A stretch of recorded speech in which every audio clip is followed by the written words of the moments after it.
he had to kill her to save the world, the shocking true price of vengeance. The sky above is choked with dark, panicked ravens, a visual warning of the chaos about to unfold. Below, inside a sterile modern building, the tense quiet is broken only by clipped conversation. "You're quiet, Merrick," the man in the trench coat notes as they push the wounded Toussaint in his wheelchair. Father Merrick replies, "I'm thinking about how you're going to get out of this." "No," Merrick murmurs, a haunted look in his eyes. "About a dream I had." They look at Toussaint, who remains unnervingly placid despite his injuries. "You seem pretty resigned to these new revelations," the trenchcoat man observes, skepticism clear in his voice. "I don't know if I like that." Toussaint, reaching up to press the elevator button, speaks with measured defiance. "Have Maru. I am cooperating on her behalf." He looks directly at his captors, delivering his terms. "I give you what you want, and you have to let her go." The tense silence breaks. Father Merrick acknowledges the strategy with a cool expression, bargaining. The man in the trench coat grins, a touch of cruel satisfaction in his tone. Now we're talking." Toussaint, maintaining his unnerving composure, looked up at his captors. "My bag, please." The man in the trench coat passed over the small satchel and a heavy key ring. Toussaint took the keys and, with a subtle gesture, reached for the elevator panel. His injured hands fumbled slightly before he inserted one of the customized keys into a hidden lock, activating a mechanism that was clearly not standard. With a click, the panel accepted the command. The trenchcoat man leaned in, his expression turning sharp with dawning realization. "So that's how you get that button to light up," he murmured. "Yeah, where are we going?" Toussaint pressed the newly revealed button at the bottom of the panel, his voice low and deliberate. "Play the sub-basement." The elevator doors opened onto a dusty, derelict area, the tiled walls cracked and littered with debris. The trenchcoat woman pressed Toussaint, her voice heavy with suspicion. "When you have what you came for, then what?" Toussaint remained perfectly calm. "You won't have to worry about that." Father Merrick, his brow furrowed with concern, demanded, "Why not?" Toussaint looked at them, a knowing, almost pitying look in his eyes. "Because I imagine you'll have your hands full when that time comes." His tone carried a subtle threat, a promise of impending chaos. He pointed toward a heavy, nondescript door set into the concrete wall. "Women's there." He then addressed Father Merrick, his request framed as a mild instruction. "Would you mind?" Father Merrick pushed the heavy door open, revealing a utility room choked in shadows. "Here's the light," he asked. Toussaint gave the instruction from his wheelchair. "There's a pull string in the center of the room." The man in the trench coat gave Merrick a curt nod, his attention still fixed on Toussaint. "Go ahead, Manuel. We'll be right here." Merrick stepped gingerly into the center of the dusty, cluttered room and tugged the cord. A single, bare light bulb sputtered to life, illuminating rows of chemical-stained bottles and derelict boxes. The sudden brightness made him wince. "Ouch," he muttered. Behind him, the bargaining ended abruptly. The woman kept Toussaint pinned in his chair while her partner grabbed him by the throat, slamming a syringe containing a sickly yellow fluid into the air next to his jaw. Despite the brutal pressure, Toussaint met their gaze, his voice strained but unyielding. "You really think whatever this is can stop me?" The man holding the syringe, face contorted in anger, snarled, "Not you." "What, Maru? Maru." Before he could finish the threat, Toussaint surged forward, throwing his weight against the wheelchair and knocking his captor off balance. The force of the impact sent the syringe flying and threw the man into the dusty floor. Father Merrick, startled, whirled around just in time to see the trenchcoat woman leap back, shocked by Toussaint's sudden, violent movement. He was stunned. "What are you doing?" he shouted. Toussaint grabbed the discarded syringe, pinning the man who had attacked him to the ground. Despite his physical injuries, his focus was absolute. He stared up at the shocked priest. "Buying us some time." Father Merrick pushed Toussaint's wheelchair around the corner, past peeling caution tape and biohazard warnings. "Just around this corner," Toussaint instructed. Merrick, still reeling from the sudden violence, pressed him. "Are we going?" Hooper senses in. "Her?" Merrick repeated, a tremor of apprehension in his voice. He took in the grim surroundings and the calm brutality Toussaint had just displayed. You know, for a second there, I thought maybe you were using a pig. He meant a disposable grunt, someone beneath their notice. The trench coat woman, recovering from the struggle, stepped forward, her face hard and devoid of feeling as she gestured toward a cot. On the cot lay Maru, unconscious, a horrific metal gag and restraint keeping her mouth unnaturally open. Merrick gasped, horrified. But this is unforgivable. The woman merely shrugged, her voice cold and flat. This is the job. Father Merrick stared at the restrained young woman, his face etched with judgment. You thought I would go along with this? Toussaint returned his gaze calmly. Not right away, but eventually. After you realized evil could never be banished from this world, and all we could do was consolidate, contain it. Merrick admitted, his voice low. You're right. It didn't work with Varden. Merrick knelt beside the cot, reaching out a hesitant hand toward Maru's bindings. Did you put her in a coma? Toussaint shook his head, looking away. I didn't put her in a coma. She was found unconscious along the Andres Bello Wildlife Trail. She had no identification on her, which is why she's called Andrea now. Merrick looked up at the faded, strange religious images plastering the wall near the bed. How long has she been here? Whoa, 31 years. Only a small group of staff tends to her, Toussaint explained. Toussaint looked at the still form of Maru, his voice devoid of emotion. It's too late to argue over the morality of this. Right now we have to do what's best for Andrea, and that's keeping her away from Maru. Merrick stared aghast. So how do we do that? Toussaint explained the brutal reality. She can't breathe without the ventilator. We perform her last rites, and then we pull her breathing tube. Merrick's face contorted in disbelief and fury. Waity, you mean kill her? You're the one who filled her with demons, and now you want to end her life? Toussaint, unmoving, offered his chilling justification. If she dies, then the demons will die with her.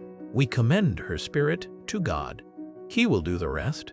That was the final breaking point. Merrick shot up from his kneeling position, eyes blazing with righteous anger, pointing a furious finger at Toussaint. You wanted me to take your place exploiting her. Now you want me to kill her. I won't do it, and I won't let you do it either. Suddenly, the unconscious woman on the ground spoke, her voice harsh and unnaturally resonant, her eyes glowing an eerie white. If we don't do something soon, Manuel, then Maru's going to wake up. And if she gets her hands on Andrea, we have no idea the consequences it'll have. The sky outside the facility screams the answer, thick with a chaotic vortex of black ravens circling the full moon. The demonic warning continues, echoing over the scene, a legion of demons set loose upon the world again. But even against that terrifying backdrop, another voice rings with moral clarity, perhaps Toussaint's twisted conviction, or Merrick's final refusal, but God didn't mean for this woman to be treated as a coffin for demons. The tension remains high, even as the narrative pulls back to another dark, sterile room where a patient lies hooked up to monitors. A voice, fraught with desperation, cuts through the gloom. Another voice, colder, answers with chilling finality. A man stands gazing out a window, the glass reflecting the swirling chaos of the raven-choked night.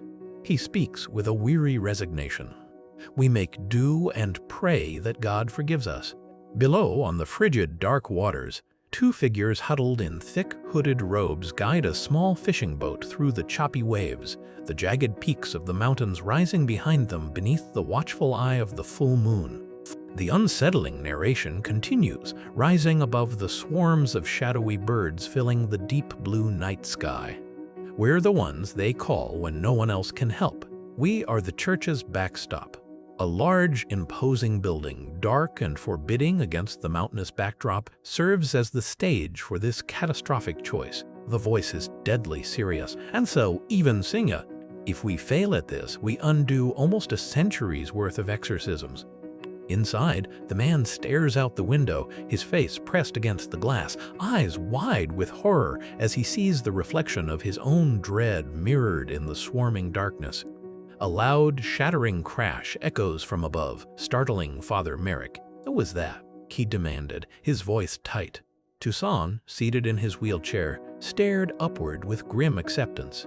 His eyes, now chillingly alien with 3 vertical pupils, confirmed the worst. It's Maru. She's waking. He held out the syringe filled with the yellow fluid to Merrick. You have to inject her again before she finds us. Merrick took the syringe, examining the needle with disgust and distrust. How do I know you won't remove the breathing tube when I leave? Toussaint didn't reassure him. You don't, but if Maru's already awake, then it's too late anyway. Merrick glanced wildly around the room, desperately seeking an alternative to murder. Look, there's a naval hospital on Isla Picton.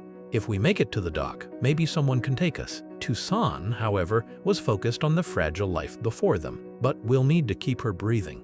Merrick pushed the wheelchair toward the door, resolute. I'll find someone who can help.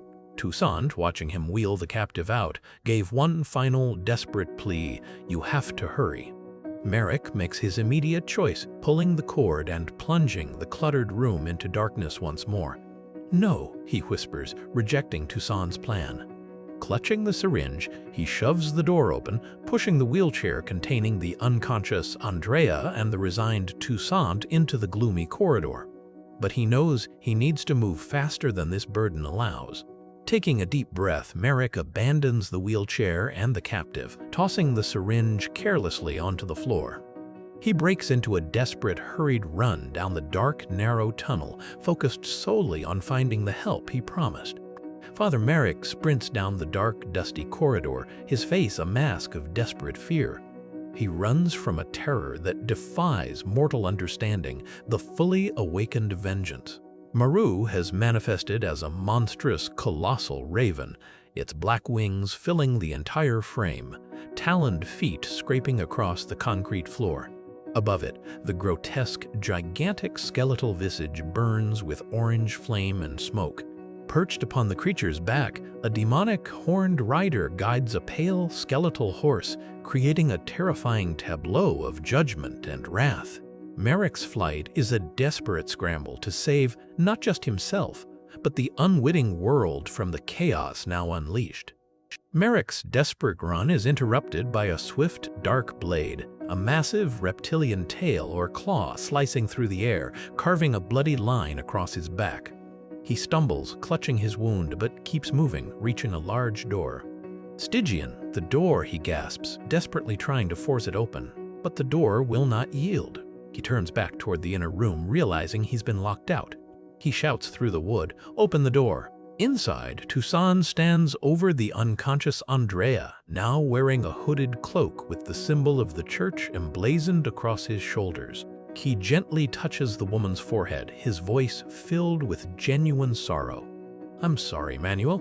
This is the way it has to be." He leans down close to Andrea, closing his eyes, and speaks the brutal mission aloud, justifying the unforgivable act. "I know why you want to save her, but this is our burden. We make the sacrifice, others can't.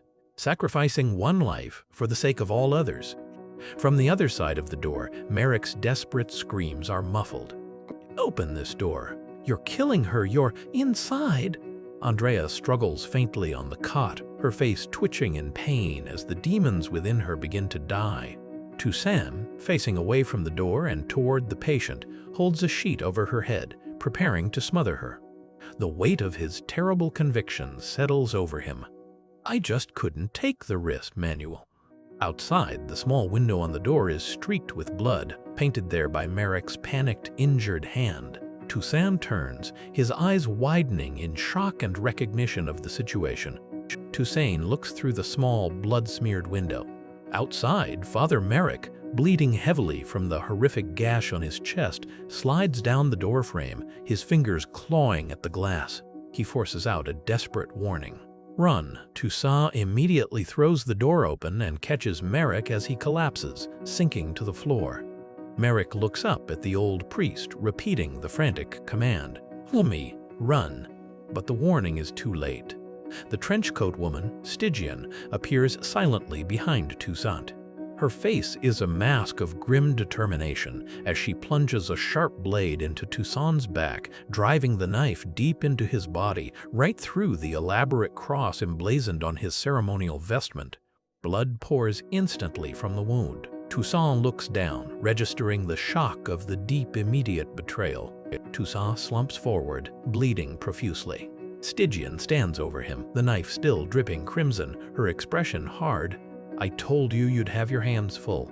Toussaint weakly looks up at the ceiling. It's too late. Whoa, she's dead.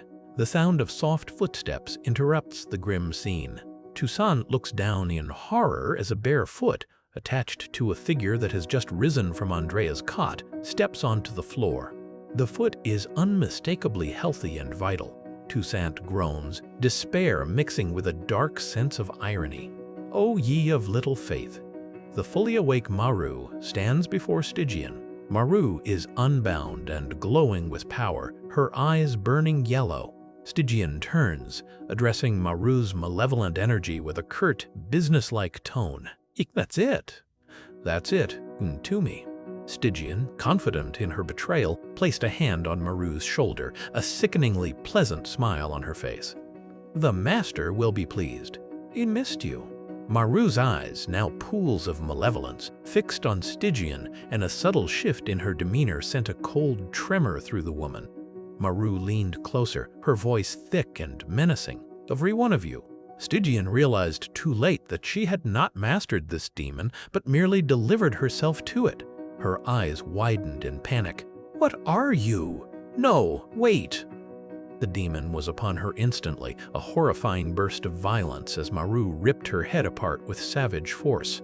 Stygian's body crashed to the floor headless, while Toussaint, already bleeding out from the knife wound, lay limp beside Father Merrick, the ritual cloak of the organization now stained with blood and guts. The containment had failed. Vengeance was free. Maru is free. Father Merrick, clinging to the edge of the elevator doorway, struggles to pull himself up and shouts a desperate plea into the silence. Scattered across the corridor floor are the remnants of the struggle, shell casings, feathers, and splatters of blood. Out on the ravaged main floor of the building, which has been torn open to the stormy night sky, wounded staff members in blood-soaked uniforms crawl through the debris, murmuring fearful prayers. Please, please, they are surrounded by the bodies of blackbirds, sacrificed in the violent awakening. Maru, no longer Andrea but the fully realized vessel of vengeance, walks barefoot through the wreckage. Her clothing is torn and her hands are stained with blood as she approaches the large, jagged hole in the wall. Outside, paramedics and firemen are attempting to stabilize the few survivors. "Get him in the ambulance." "Come on, stay with us," one paramedic urges a victim. Suddenly, one of the emergency workers notices the movement in the dark doorway and calls out, his voice sharp with alarm. "Is someone there?" From the ground, Father Merrick looks up at the bare feet of the figure approaching, muttering, "Oh God!" The true vengeance, Maru, stands at the edge of the demolished room, surveying the carnage. As she steps through the ruins, her dress billows out, and she speaks with the voice of the awakening demon. "Am I dead?" The trauma worker and the paramedic at the scene freeze, staring at her strange, powerful presence. The paramedic asks, bewildered, "Are you an angel?" Maru glances out over the ruined landscape that stretches beneath the strange red glow of the emerging dawn. "Are you here to torment me?" Lying wounded and near death, Merrick whispers a chilling observation about the burden he rejected, or "Are you just tired?" Merrick, gravely wounded, struggles to sit up, cradling a small, infant figure, the essence of vengeance he ran to save. He whispers softly, closing his eyes in exhaustion. "It's okay. I'm tired too." The infant figure lies still in his arms, the burden finally resting. Out in the desolate landscape, Maru walks away, having left the wreckage of the hospital behind. A trauma nurse steps toward the retreating figure, her hand reaching out. Maru stops, turns, and places a finger over her lips in a gesture of absolute silence, her voice a soft, hypnotic threat. "All are safe." The nurse freezes, utterly captivated. Merrick collapses fully into the bloody darkness of the wreckage, his wounds finally overtaking him, but his voice is still filled with soft solace for the weight he has carried. "Shh, it's okay. Oh, to sleep. Eve, I've got you."